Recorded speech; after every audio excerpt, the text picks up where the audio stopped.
Desde que o mundo é mundo, uma dúvida sempre intrigou o ser humano: quem somos e para onde nós vamos? E nesse sentido, a arqueologia dá uma força, dá uma ajuda importante. É a ciência que estuda e interpreta a evolução e a cultura da humanidade a partir de objetos antigos. Então, a arqueologia, ela é um respaldo para o ser humano. Ela é importante no sentido de trazer subsídios para que o ser humano se conheça melhor, para que a gente saiba de onde veio, para onde está indo, enfim, para que a gente possa se orientar. E para conversar sobre arqueologia, nós trouxemos aqui hoje o Juliano Meneghello. Ele é historiador e técnico em arqueologia e já percorreu vários estados brasileiros aí em busca e trabalhando em sítios arqueológicos. Não é isso, Juliano? Correto, Vera. Obrigada por ter vindo, viu? Não, eu que agradeço o convite. Foram 14 estados, é isso mesmo? 14 estados já percorridos. O Brasil é rico em sítios arqueológicos, Juliano? Sim, o Brasil, não só o Brasil, sítios arqueológicos são muito comuns em toda parte. Tá? Só não tem, por exemplo, uma coisa muito comum, não tem porque não procurou. Jaú tem um sítio arqueológico conhecido atualmente. Qual é? Ele não está nem registrado no IFAM, fica próximo à torre do SBT, numa fazenda chamada Monte Alegre, está ao lado de uma nascente ali, é um sítio lítico, são pedras lascadas. Mas só tem esse porque nunca se procurou.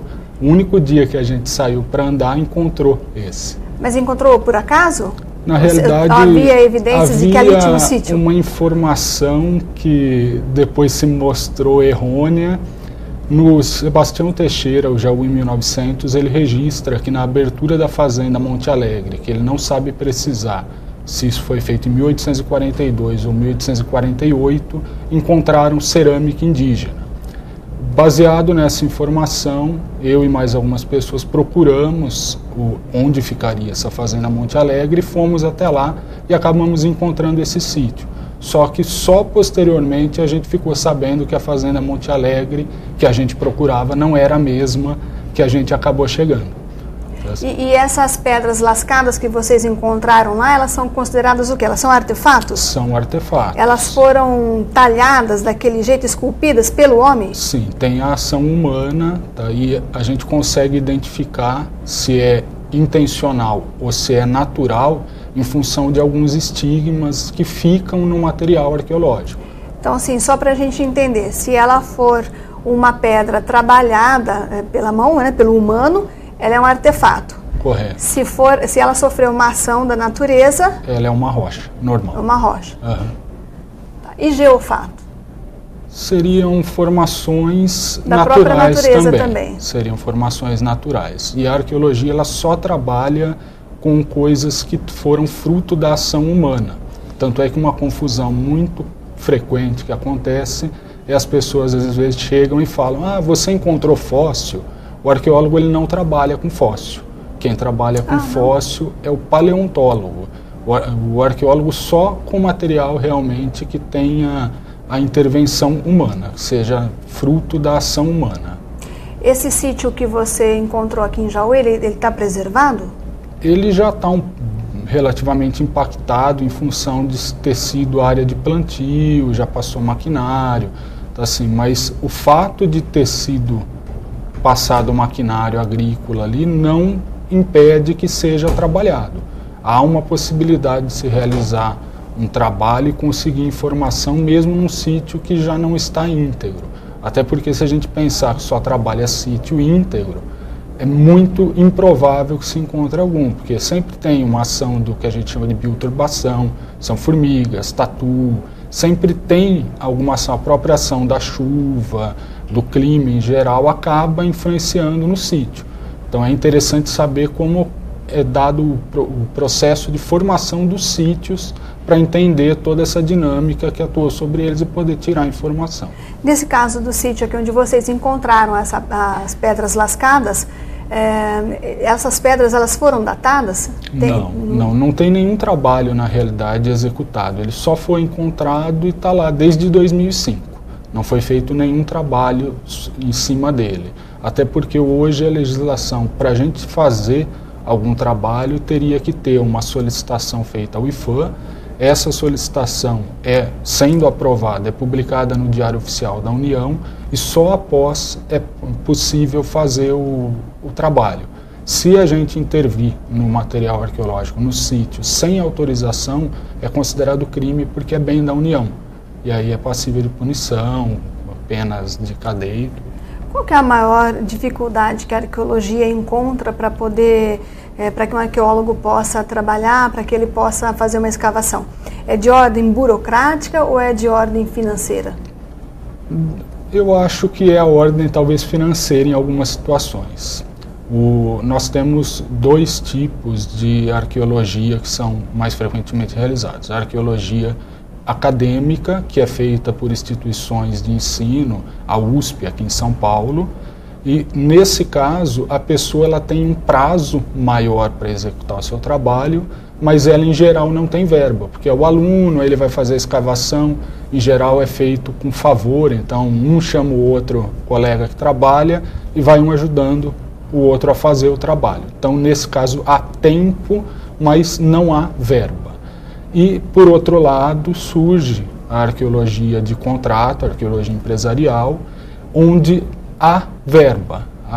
Assim, existe o dinheiro, mas o prazo é mais curto, em função de ser um trabalho associado a empreendimentos que vão ser realizados.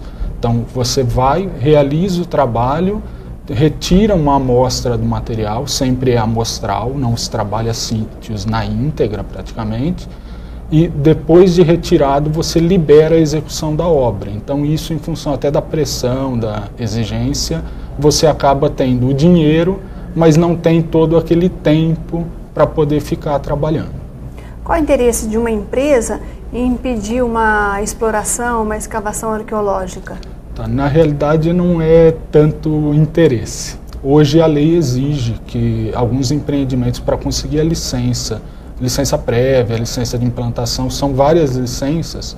Para conseguir essas licenças junto ao governo federal, é necessário fazer o trabalho de avaliação de impacto ambiental. E a arqueologia é um dos segmentos dessas avaliações. Então, sem essa avaliação, ele não consegue a licença e não consegue executar a obra. Entendi. Então é uma imposição, na verdade. Uma imposição. Na sua opinião, qual é o achado arqueológico mais importante para a humanidade?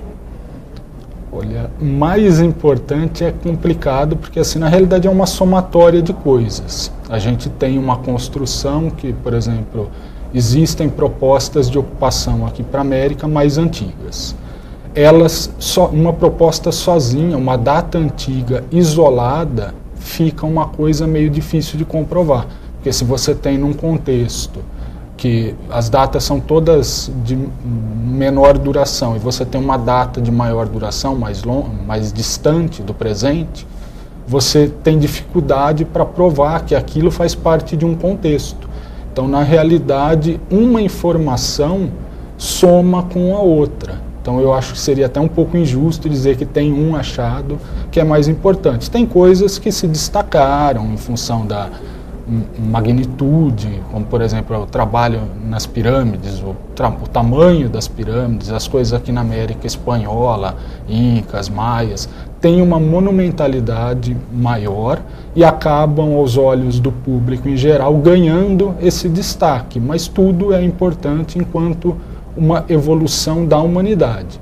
Até eu costumo dizer para os colegas que quando a gente não acha coisa, também é importante, porque o fato de não ter também é informação.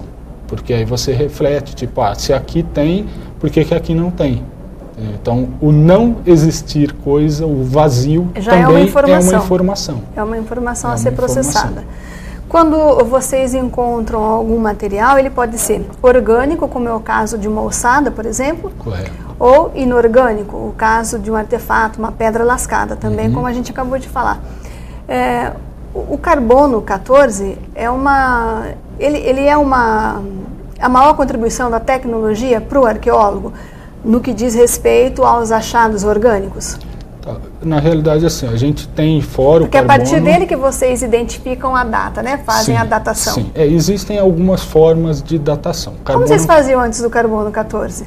Na realidade, existe um método de datação chamado método de datação relativo. Assim, existem hoje, assim, já há algum tempo, estudos de estratigrafia e uma questão de horizontalidade. O que é estratigrafia?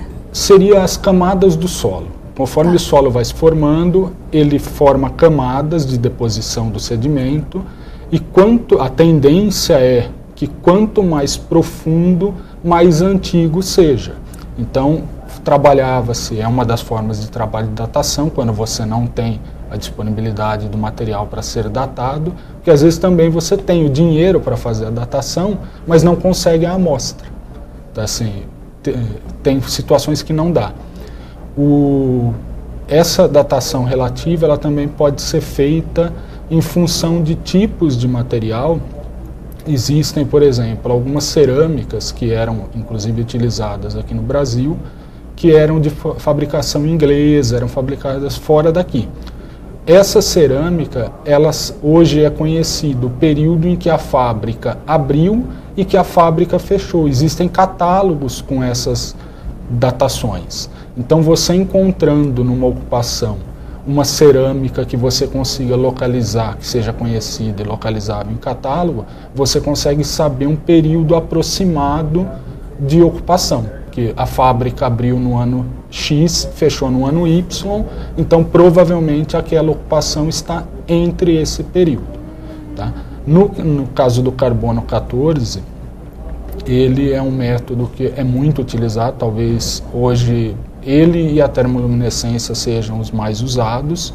O carbono, toda forma de vida, enquanto vive, ela absorve da atmosfera as partículas de carbono 14. E fica sempre, há uma degradação, uma perda, mas como é sempre reposto, o nível fica estável. Quando essa forma de vida morre, seja uma planta, uma pessoa, ela não absorve mais, ela só perde. Então, essa perda, a progressão dessa perda é conhecida e é conhecida a taxa de normalidade. Então, sabendo quanto tem hoje e fazendo um comparativo, sabendo que perde a cada tanto tempo, perde uma proporção, dá para estabelecer essa relação de tempo. E a termoluminescência é um procedimento que é muito usado hoje para cerâmica, datação de cerâmica.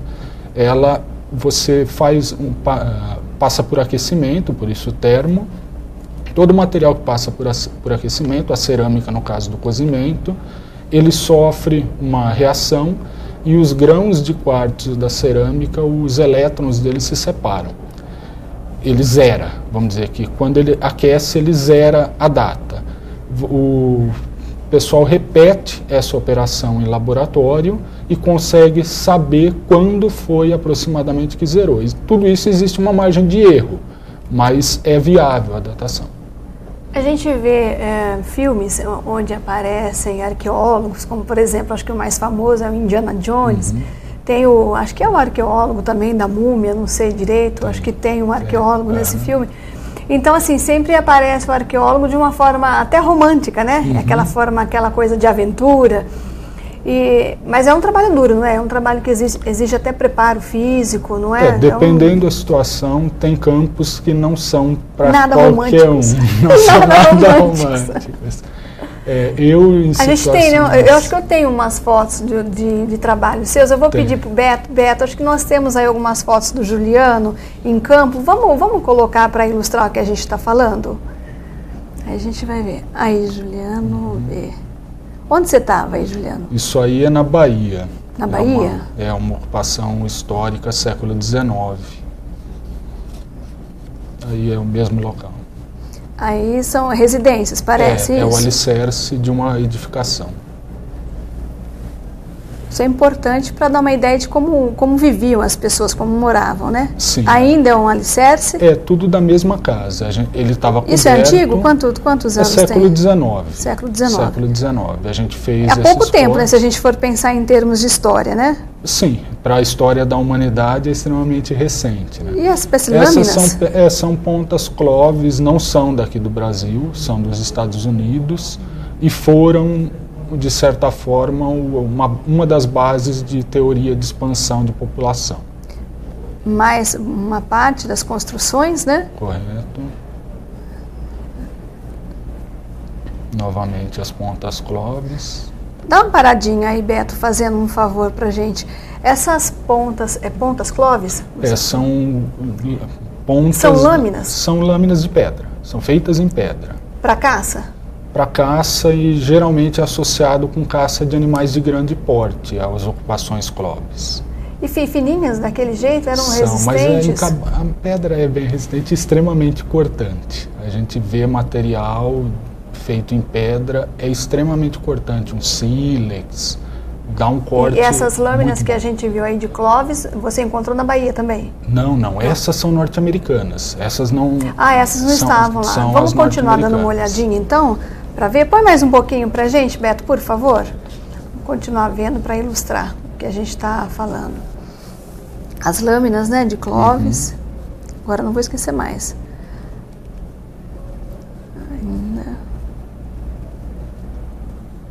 Um alicerce ainda, né? Sim. Da construção. Grande, né? Mais algumas lâminas. São cloves também. Deixa eu ver o que mais que tem depois dela.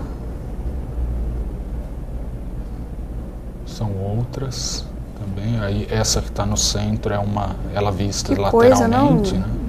Se levar em consideração que eles não tinham tecnologia, são perfeitas, né? O desenho, a simetria. Eu até diria que nós não fazemos esse tipo de material. Não conseguiríamos, né? Eu conheço aqui no Brasil, eu sei de 4 Como pessoas que eles faziam isso? Era pedra talhando pedra?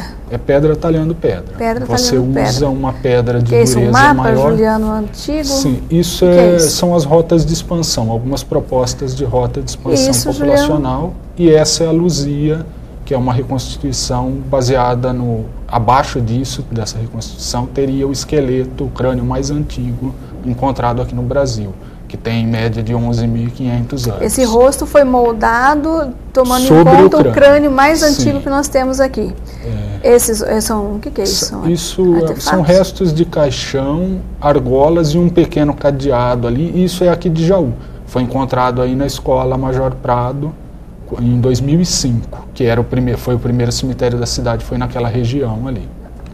Interessante.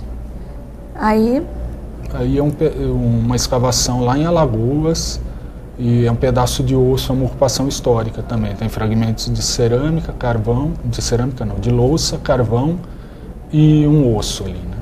Ainda, né? Essa é uma das coisas que eu falei. A decoração, aquela bordinha azul é uma louça de produção do século XIX. Ou seja, traz uma informação importante, Ela né? traz uma informação para datação relativa. Tá.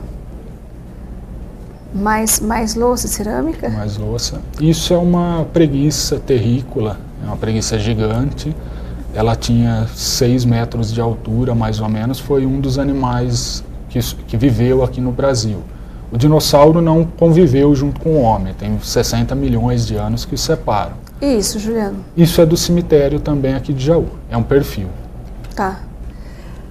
Nós vamos fazer uma pausa agora, vamos para um intervalo bem rápido, mas daqui a pouquinho a gente volta a conversar. Ok. Até mais.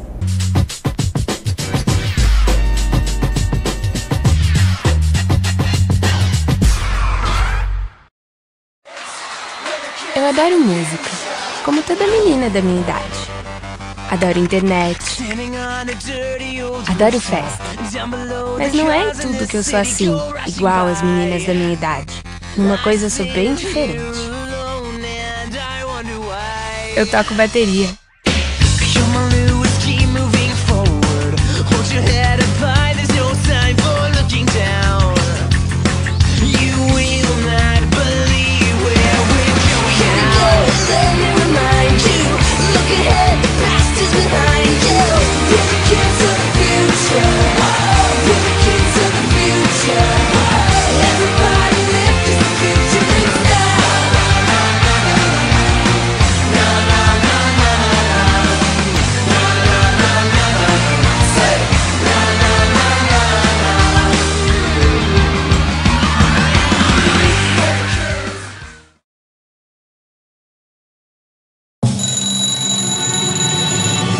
É sempre hora da população e prefeitura se unirem contra a dengue.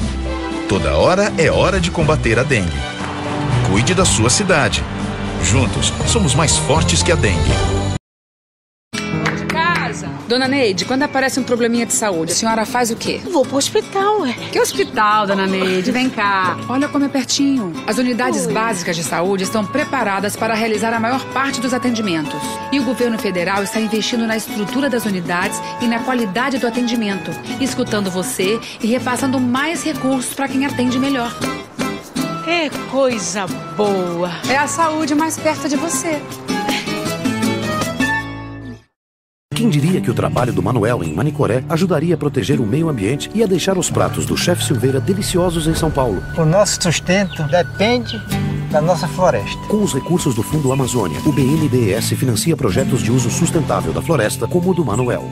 Agora a gente vende a castanha aqui para a indústria.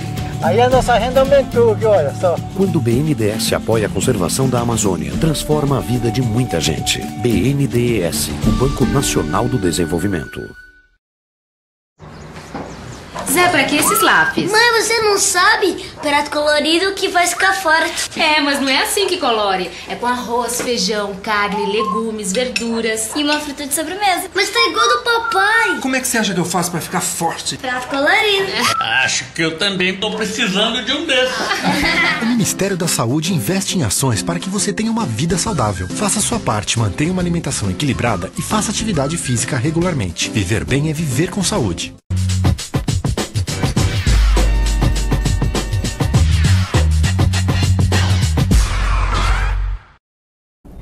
Falando de arqueologia com Juliano Meneghello, eu quero aproveitar e perguntar, Juliano, qual o local do mundo que é mais rico em sítios arqueológicos? Onde tem a maior concentração de sítios arqueológicos do mundo? Olha, uma das grandes concentrações está aqui no Piauí, lá com a Anied, que quando eu estive lá em 2005, eram aproximadamente 800 sítios cadastrados na Serra da Capivara.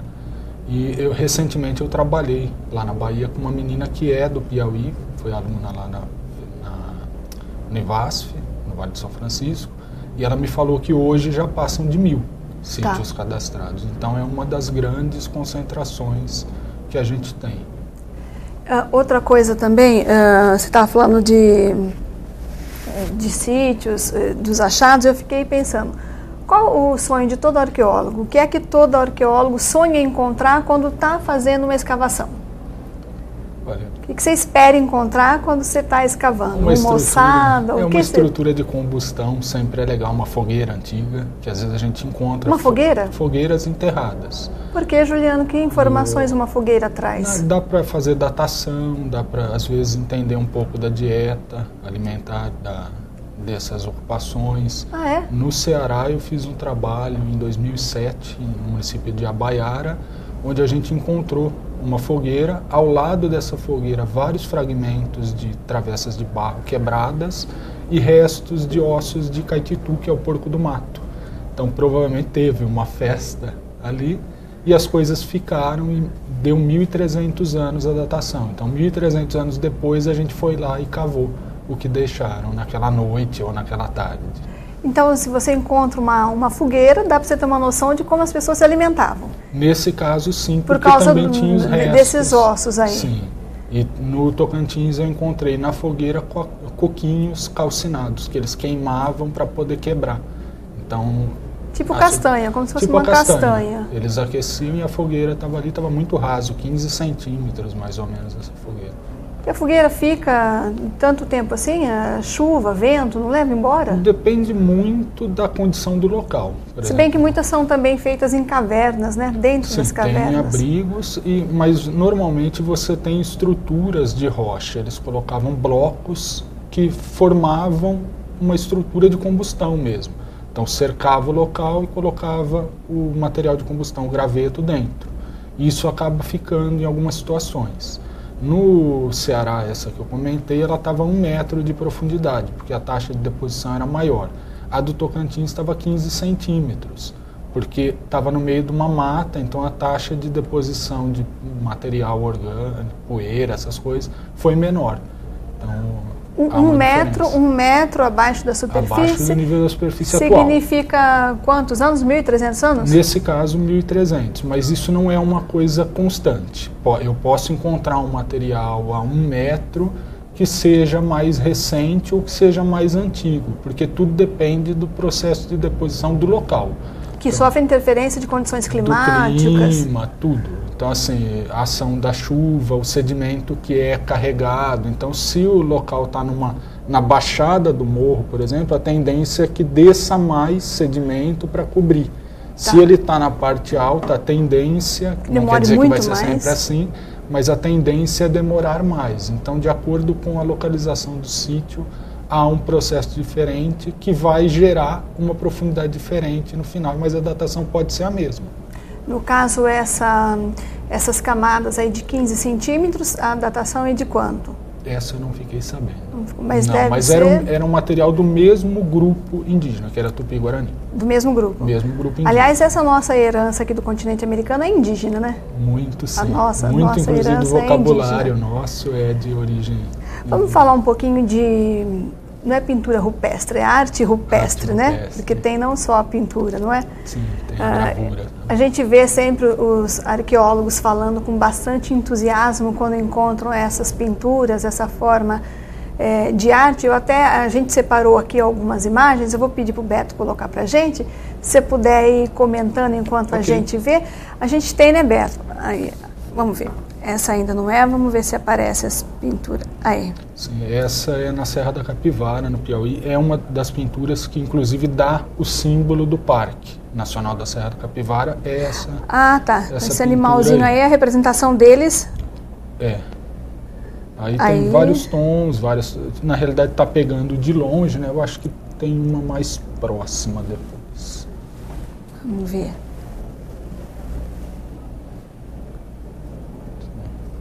Essas pinturas também, apesar de estarem assim numa parede vertical também, elas vão sofrendo acúmulos de sedimentos e acabam sendo encobertas, né? Sim, um problema muito comum, isso é na Serra da Capivara, um problema muito Olha aí comum que eles bonita tinham, essa. Olha quanta coisa. Provavelmente uma caçada, alguma coisa muito animal, algumas pessoas ali, né? Na Serra da Capivara eles tinham um problema muito comum com um inseto chamado Maria Pobre. Que interessante. Maria Pobre? Maria Pobre, que ele constrói uma espécie de uma casinha de barro fixado na rocha. E esses insetos estavam construindo casinhas sobre a arte rupestre, as pinturas e gravuras, né? Olha, mais um pouquinho aí, algumas pessoas, animais. Interessante. Mostra mais animais. Vários animais, inclusive hoje, embora o Piauí seja bem seco atualmente... Ele era úmido, né? Ele era úmido há cerca de 9, que é essa 10 pedra anos. aí? Essa é a Pedra Furada, que é a famosa pedra lá que dá nome ao sítio, o sítio está na frente dela, que é o boqueirão da Pedra Furada. Entendi. Olha que coloração bonita. São calcários. Que acho que é o que predomina lá, né, no Piauí. Lá foi a Nied mostrando, isso foi em 2005, quando eu estive lá, ela fez uma visita guiada comigo lá, e ela está mostrando algumas... Essas cavernas onde ficam essas pinturas, elas são preservadas? No Piauí, atualmente, aí no caso ela está mostrando uma gravura, que a gravura ela não usa tinta, ela é uma incisão na própria rocha. E é considerada uma arte rupestre também? É uma arte rupestre também. Aí não está muito bom, mas tem alguns riscos no chão, algumas incisões. Que também já sofreu algumas camadas de decomposição ali, né? Sim. Esse está bem visível. E que material que eles usavam? Essa coloração vermelha do quê? Normalmente vegetal? É óxido de ferro. Encontrado. É o pigmento de hematita. Eles moíam pedra. pedra. É o metal ferroso na natureza. Tá. Então eles normalmente moem isso, mistura com um pouco de água, ele vira uma tinta, como se fosse uma ferrugem. E isso impregnava. Então a gente tem pinturas muito antigas. Olha essa que coloração bem avermelhada. Como é que vocês fazem quando vocês encontram uma pintura rupestre, por exemplo, e que já sofreu várias camadas de decomposição aí de sedimentos? Como é que vocês fazem para recuperar essa pintura? Há processos hoje de limpeza, de restauro, que inclusive estavam sendo usados lá pelo pessoal na época dessas Maria Pobre. Como elas cobriam a pintura, vai muito delicado, com algodãozinho, palitinho, e vai limpando toda essa sujeira que cobre a arte rupestre. E esse material é um material resistente, né? Porque essas pinturas aí são de quantos milhares de anos atrás? De anos. Tem coisa muito antiga, de 14, mais de 10 mil anos atrás. É um material bastante resistente. Sim, é muito resistente. A pintura ela é um pouco complicado para datar, porque você não consegue, em geral, hoje acho que até tem algumas técnicas, mas em geral você não consegue datar a pintura. Você data coisas associadas a ela, é uma datação indireta. Qual a definição que os arqueólogos dão para a arte rupestre? Dentro da arte rupestre você tem pintura, que é o que a gente acabou de ver, mesmo. Esses desenhos. Você tem uma pigmentação, seja vegetal ou mineral, e é feito um desenho pintado. E a gravura, que você tem uma incisão na rocha. Então pode ser por esfregar, a ação de atrito, você esfrega na rocha até fazer um suco ali, vai sucando a rocha, ou o picoteamento, que você vai batendo uma rocha meio pontiaguda na rocha que vai servir de tela e vai fazendo alguns microfuros, vai desgastando essa rocha. Então tudo que é feito por, vamos dizer, de certa forma é abrasão, você tem um desgaste da rocha para elaborar o desenho, é gravura. E o que é pintado efetivamente é pintura, é a distinção dentro da arte rupestre. É interessante a arte rupestre porque se você começa a pesquisar, se você vê a arte rupestre aqui no Brasil, a arte rupestre na Ásia, na África, elas são muito parecidas. Tem coisas que aparentemente se repetem. Mas, é interessante, não é? Existem também diferenciações. Mesmo dentro da Serra da Capivara, eu acho que são 4 tradições que eles chamam, que há algumas características chave no estilo de pintar. Então, assim, divide-se, embora tenha temas que aparentemente se repetem, motivos geométricos às vezes se repetem, mas há também estudos que diferenciam isso, assim como há também para o material lítico, por exemplo, ou cerâmico, que povos diferentes, em geral, produziam coisas que também poderiam ser diferentes, eram diferentes. Então, culturas diferentes produzem vestígios diferentes.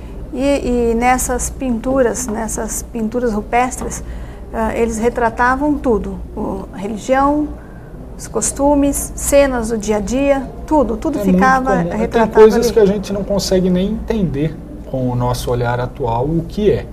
Fica uma abstração muito fora do que seria o padrão de raciocínio nosso. Não tem, então, não assim, tem parâmetros só pra gente quem ligar. entendia era o artista mesmo. Então fica uma coisa meio improvável de dizer.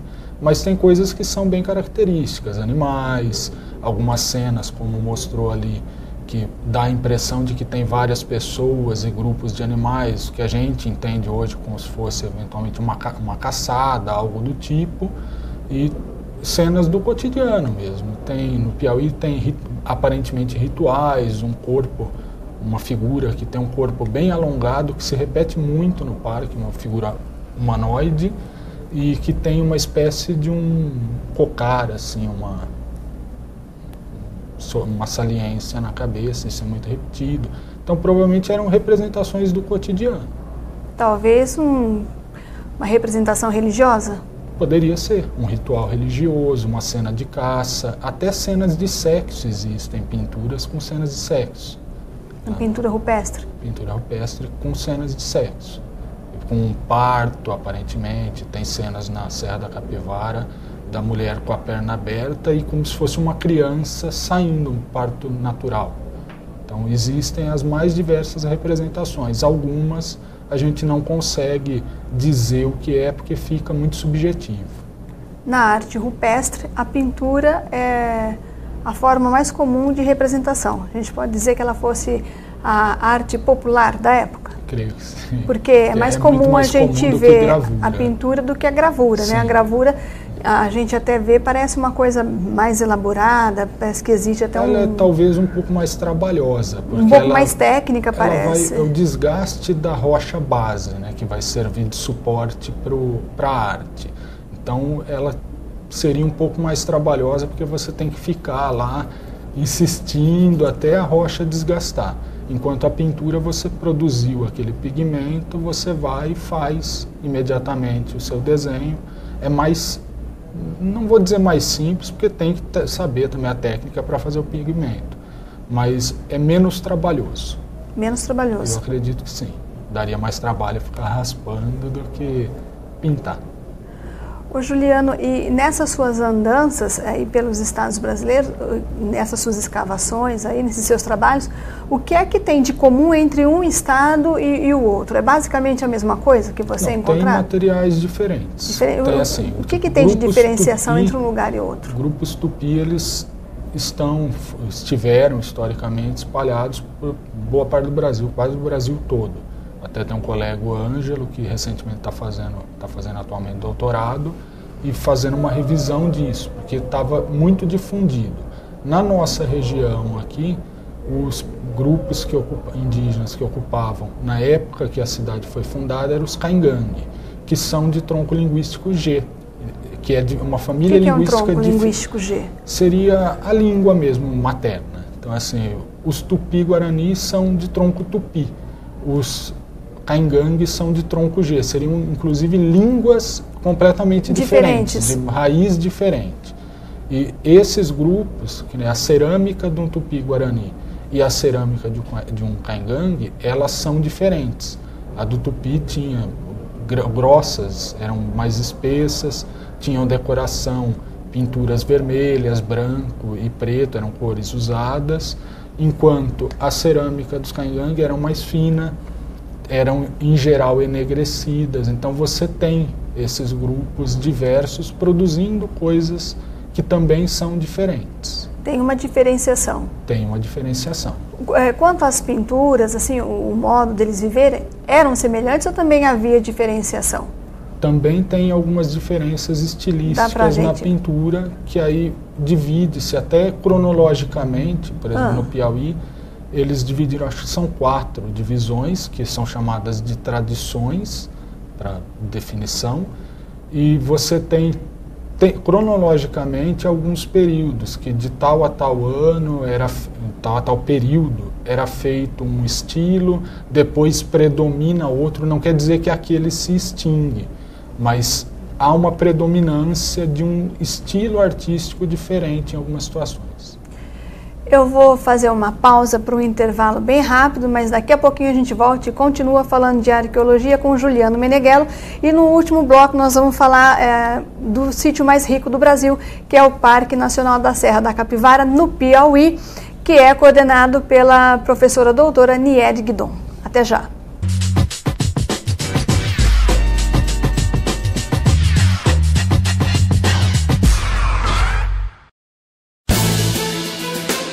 Seja um herói de verdade.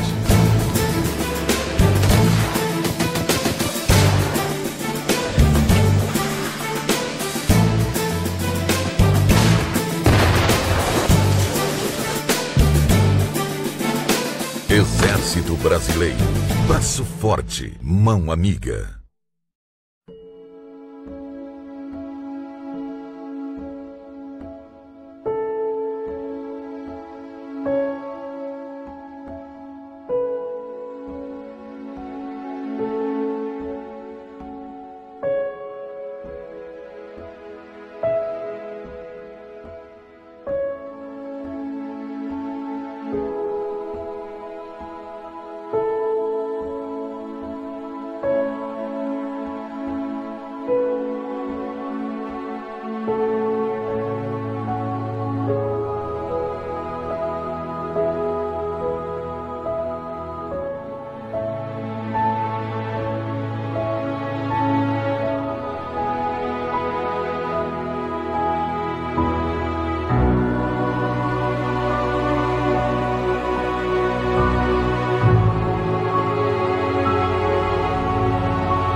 sempre hora de colocar areia nos vasos de plantas.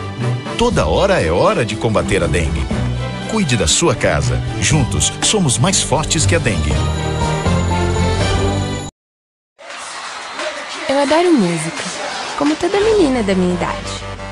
Adoro internet. Adoro festa. Mas não é em tudo que eu sou assim, igual as meninas da minha idade. Uma coisa eu sou bem diferente. Eu toco bateria.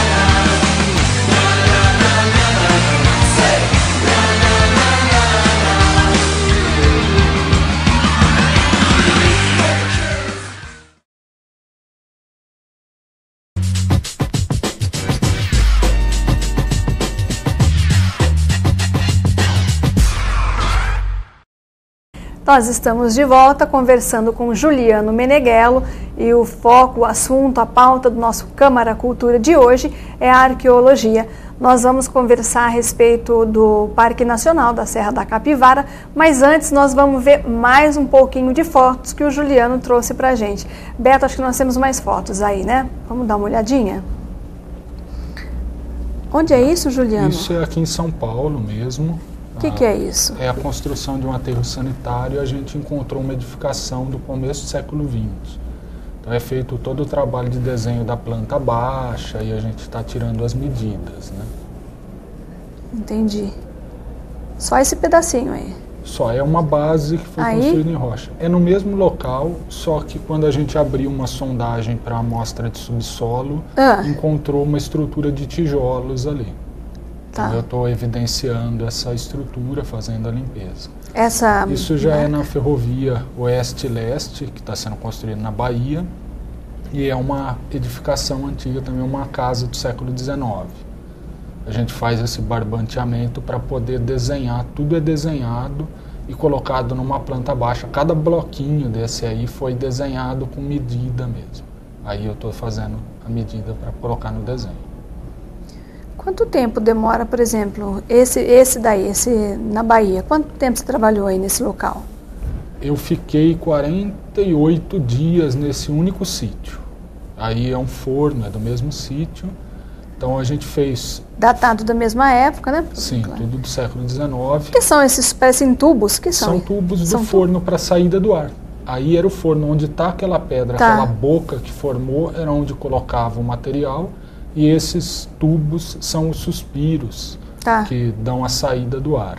É uma medalha de santo também encontrada em uma dessas ocupações, né? Aí cartucho, moeda, uma moeda da época de 1940, se eu não me engano. Algumas louças que dão aquele diagnóstico para a gente também. Isso é um material em pedra lascada. Tem algumas retiradas, esse é tudo da Bahia. A calçada do Lorena, que eu tive oportunidade de trabalhar, é uma antiga estrada de tropas que passa por cima da Serra do Mar, ali em São Bernardo do Campo. Foi construída entre 1790 e 1792. Essa pedra foi, acho que, o grande achado para a gente nesse trabalho, que está escrito Maria I, regnante, ano de 1790. Aquele monumento que a gente viu na foto anterior, ele é o terceiro monumento dessa obra, um marco dessa obra. Aquela pedra é o resto do primeiro monumento que existiu, que hoje não existe mais. Entendi. Isso é em Paraty. Um trabalho horrível, alguns diriam, né? Foi na praia.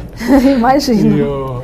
E a gente fez, um hotel, vai ser um hotel de alto padrão lá. A gente estava fazendo a vistoria e esse alinhamento de pedra, que é mostrado nessa foto, era um antigo porto, um pequeno porto de atracar navio e barquinhos, né? que a gente encontrou. Bem na parte de baixo dessa pedra dá para ver que tem uma barriguinha ali, como se fosse a pancada e uma barriguinha. Tá só um tempinho aí, Beto, nessa foto. Bem na parte de baixo. Isso é um dos indícios, dos estigmas que a gente vê no material lítico. Quando a batida acontece, aquele ponto bem na base, do lado inferior, e que forma uma espécie de uma ondinha, é chamado o ponto de impacto e o bulbo. Isso se for um lascamento ocasional não antrópico, não feito pela mão do ser humano, normalmente não fica. Então é um dos indícios que a gente consegue, um dos detalhes que nos mostram que isso foi feito pelo homem, não foi feito pela natureza. Essa pedra então é um artefato. Isso é uma lasca. Pode continuar, Beto, por favor. Isso é em Goiás. Isso é em Goiás, São Domingos. Vamos ver se a gente tem mais fotos ainda. Temos mais, Beto? Isso é um raspador, não dá para ver muito bem. Uma ferramenta. É uma ferramenta, ele é um raspador plano convexo, o lado que está para baixo é reto, o lado de cima é convexo. Eles não conheciam a cutelaria, não tinha faca? Não tinha faca, mas corta absurdamente bem também. Melhor que a nossa faca. E ele é popularmente conhecido como lesma. Santiago de Xerez, isso é Mato Grosso do Sul. O que é isso aí? É uma cidade, foi construída, aqui são restos de telha, esse pedaço é um telhado desabado naquela mesma estrutura que estava mostrando antes. Santiago de Xerez foi uma cidade construída pelos espanhóis em 1579 e foi destruída pelos bandeirantes portugueses na época do conflito de divisa em 1632. E aí eu tive a oportunidade de trabalhar lá. Mas vamos falar um pouquinho do nosso maior tesouro arqueológico, né? O Parque Nacional da Serra da Capivara, é isso? Lá no Piauí. O Parque Nacional da Serra da Capivara. Existe um trabalho lá de arqueologia já há muitos anos, ele é coordenado pela professora doutora Niede Guidon, é isso, né? Só para que as pessoas saibam, a Niede Guidon, o trabalho dela é algo tão importante que antes dos estudos e das descobertas da Niede Guidon, acreditava-se, né, cientistas, arqueólogos acreditavam que a população do continente americano, principalmente aqui da América Latina, ela datava de cerca de 12, 15 mil anos. Isso é o que a ciência tinha provado até então.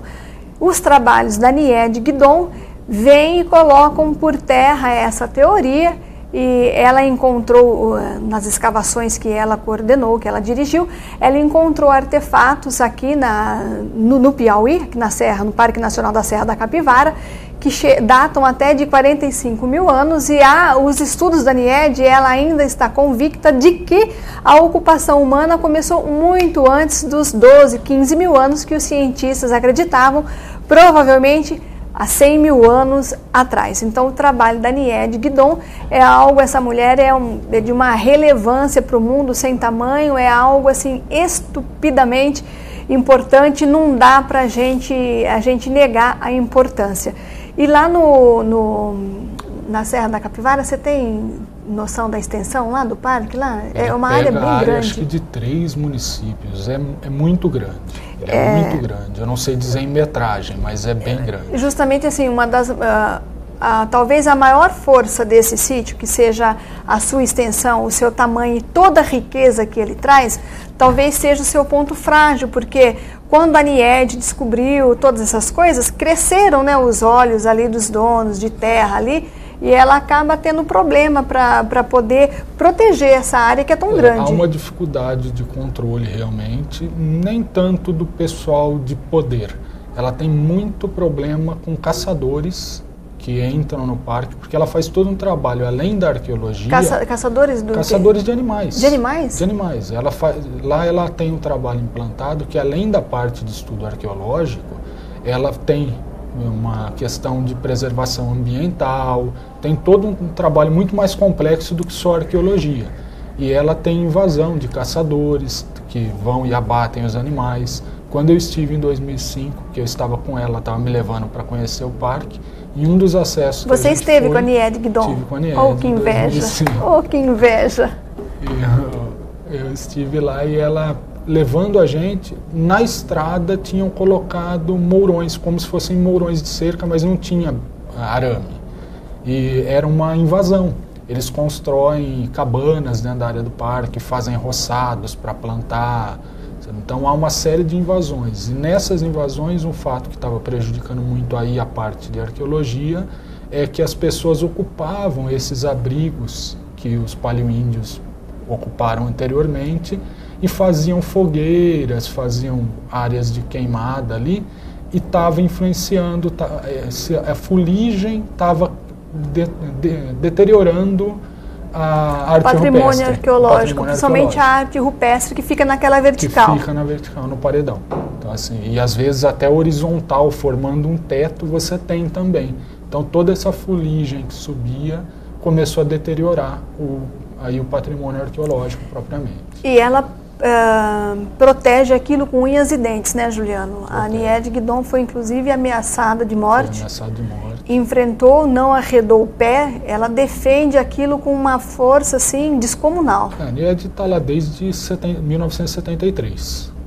Ela tem um trabalho lá, inicialmente ela não vivia lá, ela vinha uma vez por ano para cá, ela ainda estava vinculada à universidade lá na França, Universidade de Paris, se não me engano, e ela vinha uma vez por ano. Na Sorbonne? Eu acho que lecionar, acho que foi em Paris. Não teria que dar uma conferida, mas eu sei que ela tinha um vínculo com uma universidade lá na França, e ela vinha até então, era uma missão franco-brasileira, que tinha um ano, no ano elas vinham uma vez por ano. Foi feito um acordo, acreditem se quiser, Nied Guidon, que é brasileira, é jauense, foi feito um acordo e a França liberou a Nied Guidon para vir, cederam a brasileira para vir para o Brasil. Tamanha a importância do trabalho dela. Hoje ela já está aposentada, né, mas ainda assim ela tem um vínculo muito grande com pesquisadores de fora. Na equipe dela, talvez um dos nomes que estão mais em evidência em função do trabalho que ele realiza. Ser relacionado com o Boqueirão da Pedra Furada, o sítio, que é o que tem a datação mais antiga, é o Fábio Parente, que ele é italiano, ele não é brasileiro. Então, assim, ela tem na equipe dela pessoas de vários locais. Tem francês, tem norte-americano que ajuda, tem italiano, gente de todo canto, porque é um conteúdo muito valoroso. É até uma ironia, porque um lugar com essa riqueza incalculável, esses sítios arqueológicos apareceram justamente no Piauí, que acho que foi o último estado brasileiro a ser colonizado, e é uma situação de pobreza extrema, é paupérrimo, e de repente o trabalho da Nied Guidon atrai os olhares do mundo todo para aquela região até então esquecida ou ignorada, talvez até propositalmente por conta da falta de recurso, da pobreza que havia ali, era visto como algo sem valor, né? Então até então ninguém olhava para o Piauí. Agora está em construção o aeroporto internacional. Começou finalmente. Mas já faz 14 anos que estava parado, agora retomaram? A verba foi desviada. A princípio nem tinha começado a obra. Desviaram verba 2 vezes, teve corrupção, e agora efetivamente começou, parece que com o envolvimento do Exército. Parece que o Exército está ajudando na obra. E começou. Vamos ver. Se concluir, eu acho que aquilo lá melhora um pouco, porque a cidade realmente é muito precária. Eu fiquei 15 dias lá e... Ainda é, né? Ainda é. O parque tem uma estrutura muito bacana. Você tem lá, todos os guias são treinados, há um investimento nesse sentido, há uma estrutura pronta para visitação, mas a cidade ainda continua muito precária. E o acesso é muito complicado. Eu demorei 6 horas para chegar de ônibus até lá, sendo que eram só 200 quilômetros. A estrada é horrível. Horrível, né? Não dá para evoluir. E a Nied está lá há tanto tempo e o trabalho dela lá no Piauí não tem aquela coisa que você disse, aquela monumentalidade da pirâmide, por exemplo, né? Mas é um trabalho assim de suma importância. E o interessante é que lá no Piauí, o trabalho da NIED mostra que o homem daquela época, ele era de uma sociedade de caçadores e coletores, portanto uma sociedade igualitária. Diferente das pirâmides, de um lugar onde você encontra palácios, porque onde você encontra palácios e pirâmides você tem reis, sacerdotes e escravos. Mais estabelecido. Embora assim, dentro dos grupos indígenas tem também funções de maior destaque, como é o pajé, o cacique, mas é uma coisa menos, que destoa menos do que uma sociedade como o Egito, que você tem hierarquias muito mais distintas. Né? É interessante que os registros mostram também que naquela época, na pré-história, havia guerras, mas não essas guerras que a gente tem hoje, guerras de extermínio. Naquela época, se tinha alguém que provocava alguma discórdia, se os índios se pintavam, faziam uma guerra, matavam e acabou. Acabou o problema da discórdia. Não tinha essa eficiência que as guerras têm hoje desse extermínio, né? Essa coisa toda. Então, assim, isso aí é uma triste conquista, né? Infelizmente, se a gente pode chamar assim, do homem civilizado, se é que se pode chamar de civilizado, porque o homem civilizado é que trouxe essas guerras que a gente conhece, né? Naquela sociedade não existia uma harmonia, um respeito, né? Estava ali ao alcance de todo mundo. E tudo tinha uma Pelo menos é o que as função pinturas mais mostram. Definida, assim. Tipo, a gente tinha muito conflito, era muito comum entre os Tupinambá, que eram aqui do litoral de São Paulo, tinha bastante. Hoje não existe mais. E havia, inclusive, um ritual de antropofagia. Um devorava o outro, o inimigo. Só que o inimigo era muito bem tratado, ele não era morto de imediato. Ele passava a conviver com o grupo e, inclusive, tinha cedido para ele mulher, ele vivia ali e, num determinado dia, matavam ele para comer. E só morriam os guerreiros valorosos, porque eles... Na mente deles, eles achavam que comendo o guerreiro valoroso, eles adquiriam as características. Então, o medroso jamais seria devorado. O Ranstaden, que ficou prisioneiro deles, que escreveu muito sobre isso, não foi devorado porque ele morria de medo e se borrava todo na hora de ser devorado. Então não servia para eles não comerem. Não servia, porque você adquiria aquela fraqueza ao ingerir o corpo do sacrificado. Né? Muito interessante. Esses nossos ancestrais pré-históricos, eles foram eliminados pelos homens brancos? Eram milhões de índios quando os portugueses chegaram, hoje são bem poucos. Assim. Chegaram cheios de tecnologia bélica, né, para a época e dizimaram os nossos ancestrais. Arma de fogo, né? Não tem equivalência com arco e flecha, por exemplo. Mais um sinal do homem branco, do homem civilizado, deixando sua marca, sua triste marca na história. Então, nós tivemos muito esse extermínio aqui na região de Jaú mesmo, em Bauru, com a passagem da Ferrovia Noroeste. O conflito foi muito grande, durou de 1860 até 1910, mais ou menos, e acabou com praticamente quase todos os caingangues exterminados mesmo. Para se lamentar, né? Juliano, nós estamos chegando já no final. Deixa o seu telefone para contato, se as pessoas tiverem dúvida, o seu e-mail. As pessoas às vezes gostam de saber de arqueologia, querem contato com você. Como é que te procura? Pode ser um e-mail? Pode. jm@arqueologiabrasileira.com.br jm@arqueologiabrasileira.com.br. Esse foi o nosso Câmara Cultura de hoje, falando de arqueologia com Juliano Meneghello. Até um próximo.